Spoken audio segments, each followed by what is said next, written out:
પાળિયાઓ વિશે સંશોધન કરતા કરતા પરિક્રમા કરતા કરતા આપણે રામગઢ ખાતે આવી પહોંચ્યા છીએ ને પાળિયાઓના જુદા જુદા પ્રકાર છે. એમાં ક્યાંક કોઈ પાળિયા ઉપર પાછળ દેખાય એવી છત્રી કરવામાં આવે છે. જે મંદિર જેવું દેખાય છે એને છત્રી અથવા છતેડી કહેવામાં આવે છે. તો કેવા પાળિયા ઉપર આવી છતેડી હોય અને અહીંયા રામગઢ ખાતે આ જે છત્રી છે એ કોની છે અને એ પાળિયાનું શું મહત્વ છે એના વિશે આદરણીય ગોપાલભાઈ પાસેથી આપણે વાતો સાંભળીએ. જય માતાજી. આપણે આ રામગઢની અંદર આમ તો જૂનું ગામનું નામ લુણાણા અને લુણાણાની પહેલા ગામનું નામ લુવાણા હતું. સ્વામી મહારાજ શ્રી લવગીરીજી મહારાજનું અહીંયા જીવત સમાધિ સ્થાન છે. એના ઉપરથી ગામનું નામ લુવાણા પડેલું, લુવાણા ઉપરથી લુણાણા અને અત્યારે ગામનું નામ રામગઢ. એ રામગઢમાં આપણે આજે પાછળ જોઈ રહ્યા છીએ આ ગામધણી શિવરાજસિંહજીના સરદારસિંહજીની અહીંયા સ્મારક છે અને એના ઉપર નર્મદેશ્વર મહાદેવની અહીંયા સ્થાપના કરવામાં આવી અને જેમની યાદી જેમનો રાજા મહારાજાઓની પાછળ પાળિયાઓ ન થતા એના ઉપર શિવલિંગ પધરાવી મહાદેવનું મંદિર બનાવવામાં આવતું એટલે અહીંયા એનું નામ નર્મદેશ્વર મહાદેવ નામ આપ્યું છે. આપણે જોઈએ ઉપર શિલાલેખ પણ છે. આપણે આ મંદિરની જે પરિક્રમા કરી રહ્યા છીએ, આપણે પાળિયાની જે આપણે વીરવંદના કરી રહ્યા છીએ એમાં આપણે આ રામગઢના આ જે બે છત્રીઓ છે આજુબાજુમાં એ બંને છત્રીઓના એવા બંનેમાં શિલાલેખ એક જ છે પણ મહાદેવજીના નામ અલગ અલગ છે. આપણે જોઈએ જરા. આપણે આ સમાધિ સ્થાન મહારાજા સરદારસિંહજીનું શિવરાજસિંહજીની પાછળ એમના શિવરાજસિંહજીએ એમના સરદારસિંહજી પાછળ જે આ સમાધિ સ્થાન એમનું મૃત સ્મારક બનાવ્યું એ સ્મારકમાં ભગવાન શિવલિંગ પણ બેસાડ્યા છે અંદર અને અહીંયા આખો શિલાલેખ છે. એમાં ઉપર લખ્યું છે શ્રી ગણેશાય નમઃ લવગીરીજી મહારાજના આશીષ અને શ્રી સંવંત 1947 શ્રાવણ વદ 11 દિવસે સોમવાસરે મહારાણા શ્રી માનસિંહજીના વિજય રાજ્ય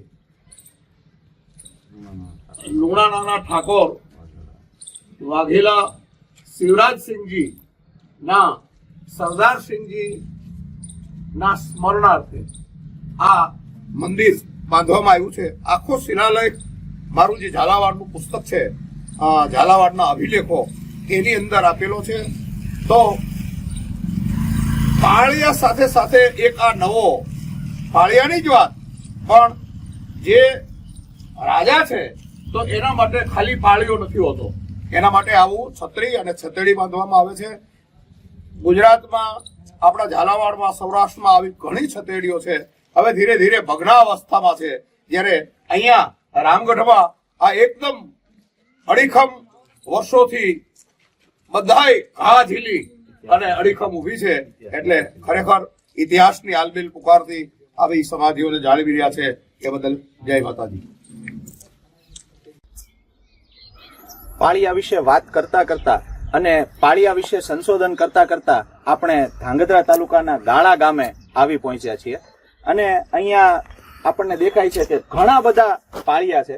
ગોપાલ દાદા, ઘણા બધા પાળિયા છે, પાછા એક જ જગ્યાએ છે અને બધામાં જે આપણે સંવંત જોઈએ તો સંવંત છે બધામાં અલગ અલગ લખેલી છે. તો અલગ અલગ સંવંતના પાળિયા હોવા છતાં આ એક જ જગ્યાએ આ પાળિયા છે તો એનું શું રહસ્ય હશે? જય માતાજી. આ કોઈ પણ ગામમાંથી પાળ ચડે કે યુદ્ધ થાય, ધીંગાણું થાય તો ગામના પાદરમાં જ થાય. યુદ્ધ ભૂમિ એક જ હોય, યુદ્ધની જગ્યા જે હોય એ એક જ હોય, સમયે સમયે યુદ્ધ થતા હોય. પછી જે યુદ્ધની જગ્યા હોય ત્યાં પાળિયાઓ ખોડવામાં આવતા. બરાબર. એટલે ભલે અલગ અલગ સંવંતના હોય પણ પાળિયાની જગ્યા હંમેશા એક જ હોય, મોટે ભાગે એક હોય. પછી ઘણીવાર જંગલમાં વગડામાં કોઈ એકલો ટૂલો પાળ્યો ઊભો હોય તો અહીંયા એ જગ્યાએ એકલો લડ્યો હોય, કોઈની સાથે કોઈ ગાયોની વારે એટલે એનો પાળિયો ત્યાં એકલા. ઘણીવાર એવી આગ્રહ રાખવામાં આવે, ધીંગાણું તો બહારથી હોય પણ પાળિયો ગામના પાદરમાં લઈ આવે. એટલે પાળિયાની જગ્યા જે હોય ટુલિયા સાહેબ, એ એક જ જગ્યા ઉપર બધા પાળિયાઓ હોય. હવે પાળિયા એટલે મૃત સ્મારક, પોતાના પિતૃઓની યાદી એને સદૈવ યાદ રાખે. પાળિયાને હંમેશા સિંદૂર ચડે સાહેબ, સિંદૂર છાપા ચડે. અમારા કવિએ તો એમ કીધું કે હું પૂછું તને પાળિયા રે તારા દલડા કેરી વાત, સિંદૂરે તું કેમ રંગાણો, પાદર તું તો કેમ ખોડાણો. પાદરમાં જ કેમ ખોડાણો બાપ? જેવો તમે પ્રશ્ન કર્યો ને એવો કવિએ પાળિયાને પ્રશ્ન કર્યો.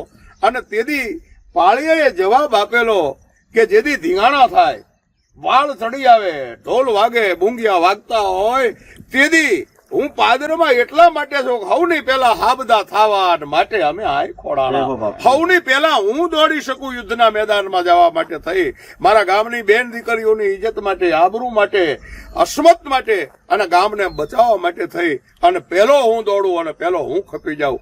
એટલા માટે અમે અહીંયા પાદરમાં ખોડાણા છીએ.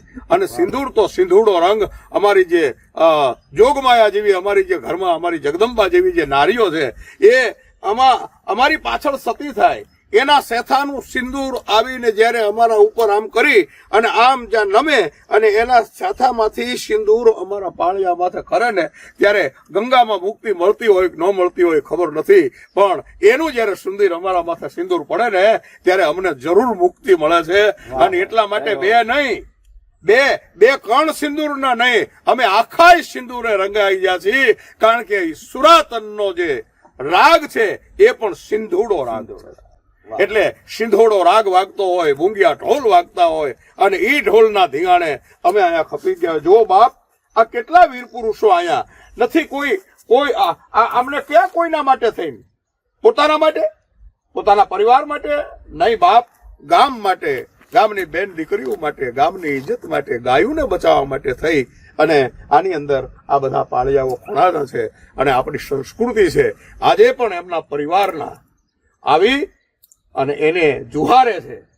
પાળિયાને જે નિવેદ કરવામાં આવે ને, જુહારા કહેવાય, એને જુહારે છે, એની વંદના કરે છે. આ જિલ્લા શિક્ષણ તાલીમ ભવન દ્વારા આ ગામડે ગામડે ફરીને આ પાળિયા વંદના, આ પાળિયાને એક જાતની જુહારવા માટે આપણે નીકળ્યા છીએ. ત્યારે હું ખૂબ ધન્યવાદ આપું છું કે આ પાળિયાના જુદા જુદા પ્રકારો હોય છે. જેમ જેમ આપણે આગળ જતા જઈશું જુદા જુદા પ્રકારના પાળિયાઓ જોતા જઈશું. પાળિયાની અંદર એની કૃતિ ઉપર, એની કોતરણી ઉપર, એના કપડા ઉપર ખ્યાલ આવી જાય કઈ જ્ઞાતિનો પાળિયો હશે, એના વાહન ઉપર ખ્યાલ આવી જાય કઈ જ્ઞાતિનો પાળિયો હશે. પણ વીર પુરુષ છે તો ઘોડેશ્વર હશે, પણ પાળા સૈનિક જે ઘોડામાંથી નહીં તો એમાં ખાલી એકલો પાળો હોય. આની અંદર એક પાળો પુરુષ છે આગળ એ પાળો એનો એકલાનું જ હોય એટલે એને પાળો કહેવાય, સૈનિક હોય. એટલે આવા જુદા જુદા અનેક પાળિયાઓના સ્વરૂપો છે. આજ આ ગાળા નગર એ પ્રાચીન નગરી છે. બહુ મોટું વિશાળ નગર હતું. આ નજીકમાં જ એક બહુ મોટું દેરાસર, ગાળિયા ઠાકરનું મંદિર તો હાલમાં ઉપસ્થિત છે. એવું જ મોટું જબરજસ્ત દેરાસર હતું જે ભૂકંપમાં 2000ના ભૂકંપની અંદર ભગ્ન થઈ ગયું. ગાળિયા ઠાકરનું મંદિર તો આજે હાજર છે. એના શિલાલેખો પણ મારા પુસ્તકની અંદર નોંધાયેલા છે, ઝાલાવાડના અભિલેખોમાં. એમ આજે આ બધા પાળિયાઓ, એ પાળિયાઓના લેખો પણ મારા પુસ્તકમાં છે. અને નહીં હોય એ બધા અમે ધીરે ધીરે લઈ લેશું. જય માતાજી, જય. આપણે ગાળામાં આ સતીમાનો પાળિયો જોઈ રહ્યા છીએ. આપ જુઓ છો એમ સતીના પાળિયાની અંદર એનો જમણો હાથ ચૂડી સહિતનો હોય છે, જેને અખંડ ચૂડી આપણે કહીને, માં મારો અખંડ ચૂડી ચાંદલો રાખજે. કારણ કે પેલા પતિ જાય છે ને પછી સ્ત્રી જાય છે, એની પાછળ સતી થાય છે. અને સ્ત્રી જમણો હાથ જ એટલા માટે આપે છે કે એ મારા પતિને મેં સોંપ્યો છે.